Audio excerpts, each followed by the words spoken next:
পাকিস্তানকে ভারত ঠিক কোন ভাষায় জবাব দেবে তা এখনো স্পষ্ট নয়। তবে নয়াদিল্লিতে দফায় দফায় চলছে বৈঠক, তা অত্যন্ত তাৎপর্যপূর্ণ বলেই মনে করা হচ্ছে।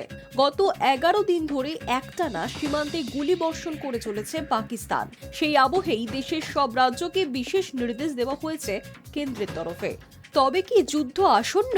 সোমবার স্বরাষ্ট্র মন্ত্রকের নয়া নির্দেশিকায় এমন প্রশ্নই মাথা চালা দিচ্ছে। দেশের সমস্ত রাজ্যে হবে মক ড্রিল। এটা যে কোনো সাধারণ বিষয় নয়, তা স্পষ্ট। কারণ এভাবে দেশের সব রাজ্যে মক ড্রিল করার কথা সচরাচর বলা হয় না কেন্দ্রের তরফে। সোমবার স্বরাষ্ট্র মন্ত্রকের তরফে বেশ কয়েকটি রাজ্যকে আগামী 7ই মে যুদ্ধ পরিস্থিতি মোকাবিলার জন্য মহড়া নির্দেশ দেওয়া হয়েছে, যেখানে সাধারণ মানুষকেও বিশেষ প্রশিক্ষণ দেওয়া হবে। সূত্রের খবর, স্বরাষ্ট্র মন্ত্রক পুলিশ প্রশাসনকে নির্দেশ দিয়েছে যুদ্ধকালীন পরিস্থিতি তৈরি হলে কি করতে হবে সেই বিষয়ে প্রশিক্ষণ দিতে হবে। বুধবার অর্থাৎ 7ই মে ঠিক কি হবে? দেশের 244টি জেলায় মক ড্রিল হবে। রাজ্য প্রশাসন বিষয়টি দেখবে। নেহেরু যুব কেন্দ্র সংগঠন এনসিসি অংশ নেবে এতে। এয়ার রেড সাইরেন বাজিয়ে পরীক্ষা করা হবে। সাধারণ মানুষকে সতর্ক করার জন্য বাজবে এই অ্যালার্ম। স্কুল, অফিস, কমিউনিটি সেন্টারে হবে ওয়ার্কশপ। হামলা হলে কাছাকাছি আশ্রয়স্থল কিভাবে খুঁজে বের করতে হবে তা শেখানো হবে। হামলার মুহূর্তে মাথা ঠান্ডা রেখে কাজ করা, প্রাথমিক চিকিৎসা করানো শেখানো হবে। হঠাৎ ব্ল্যাকআউট বা অন্ধকার হয়ে যাবে শহর, নিভে যাবে সব আলো। রাতের অন্ধকারে কোনো এয়ার স্ট্রাইক হলে এই কৌশল নেওয়া হয়। 71-এর যুদ্ধের সময় এই কৌশল নেওয়া হয়েছিল।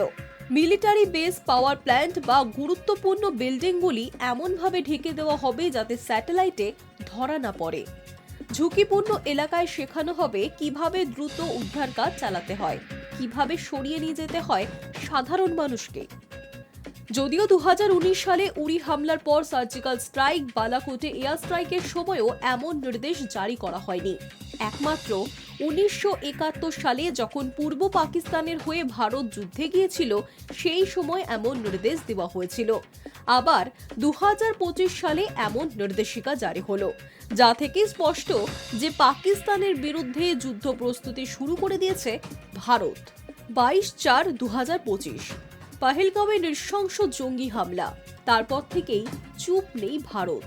দেশের প্রধানমন্ত্রী থেকে শুরু করে স্বরাষ্ট্রমন্ত্রী, প্রতিরক্ষা মন্ত্রী, এমনকি বিরোধীদের মুখেও শোনা গিয়েছে হুঙ্কার।